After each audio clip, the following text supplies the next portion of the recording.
नमस्कार मु मोनालिसा स्वागत करुछि आपण माननकु आम कृषि रा एक सुंदर अध्याय को आज वीडियो रे हम आलोचना करिबा धानर से स्टेज विषय रे जे स्टेज रे धान फसल वृद्धि रे परिवर्तन घटे थाए।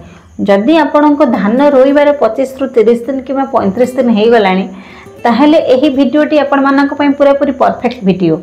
दयाकोरी वीडियोटी को स्किप करंतु नहीं, शेष जाए देखंतु काहे के ना आज वीडियो रे हमें आलोचना करिबा धानर से स्टेज विषय रे जे स्टेज रे धान तार वृद्धि रे परिवर्तन घटाई थाए कि प्रकार खाद्य सार धान को से समय रे आवश्यक करे कि प्रकार सार पकेबा हमें आज एही वीडियो रे संपूर्ण रूप से विषय आलोचना करिबा। जदि आपण माने आम कृषि यूट्यूब चैनल रे नुआ दयाकोरी आम कृषि यूट्यूब चैनल को सब्सक्राइब करिवे, वीडियोटी को अधारु स्किप न करी शेष जाए निश्चिंत देखिवे। साधारणतः जेतेबेले धान रोइबार आज्ञा 25 रु 30 दिन हो जाइथिबो तो यही समय धान गछटी धीरे धीरे वृद्धि होता है कि धान गछर वृद्धि समय एवं धान गछर चेर माटी को सठिक भाव जाबुड़ी धरवाई अधिक परिमाण में खाद्य सार आवश्यक करे कहीं माटी को सठिक भाव जाबुड़ी धरले गछटी सुस्थ हो बढ़ तो तेणुक से समय धान गछ अधिक परिमाण में खाद्य सार आवश्यक करें। यही समयटी हूँ धान गछर रूट आउ सुट विकास कर समय, यही समयटी हूँ पिल आसबार समय। यही समयटी जदि आम सठिक भाव में खाद्य सार आम धान फसल दे पारिबा सेते अधिक परिमाण में पिल आसीबो, जेते अधिक परिमाण में पिल आसीबो सेते अधिक परिमाण में केंडा आसीबो, जेते अधिक परिमाण में केंडा आसीबो धान सेते अधिक परिमाण में उत्पादन हेबो। वृद्धि समय रे आज्ञा आमको धान गछ को सठिक भाव में खाद्य सार दवाई पड़ो।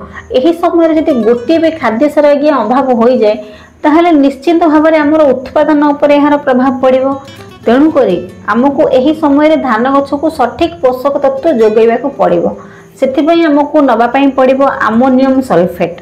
एबे आपण कहिबे बाजार रे एते सस्ता रे यूरिया मिलुछि, आमोनियम सल्फेट आज्ञा आमे काहेकि नबु?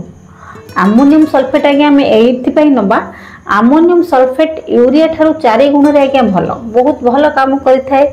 आमोनियम सल्फेट रे आज्ञा नाइट्रोजन 21% आमोनियम फॉर्म रे रही थाए एवं सल्फर रही थाए 24%। नाइट्रोजन आज्ञा एथिरे आमोनियम फॉर्म रे रही थिबारु धान फसल को इंस्टेंट रिजल्ट मिली थाए। ता छड़ा सल्फर आज्ञा एथिरे 24% रही थिबारु सल्फर विषय तो आपण माने जानि थिबे सल्फर होउचे एक कांटेक्ट फंजीसाइड। सल्फर प्रयोग करिवा फल रे आम चाष जमी रे फंगस जनित समस्या दूर होई थाए। कोनोसी भी फंगस जनित समस्या आम चाष जमी रे देखा जाए नाही। ता सहित आपण ह्यूमिक एसिड नै परिबे। ह्यूमिक एसिड आगे होउचे एक पैडी ग्रोथ प्रमोटर। एहार प्रयोग फल रे धान गछरे अधिक पिल आसी थाए एवं पिल अधिक आसवा द्वारा धान उत्पादन मध्य अधिक होता है।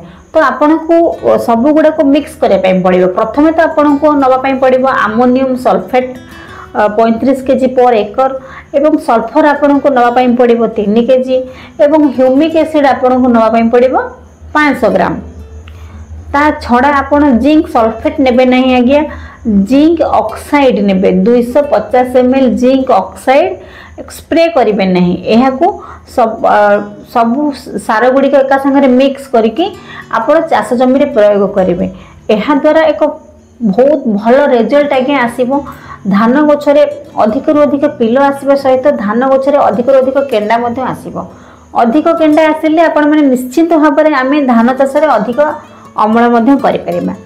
आशा करूची धान पिल आसबार यही नुआ उपायटी आपण मानक मन को छुईथिबो। जदि यही वीडियोटी आपण मानक भल लागि थाए छोट लाइक करिवे एवं आम कृषि यूट्यूब चैनल को सब्सक्राइब करिवे। रहिली नमस्कार मो मोनालिसा। देखा हबो आपण मानक सहित आ एक सुंदर वीडियो रे केवल आम कृषि यूट्यूब चैनल रे।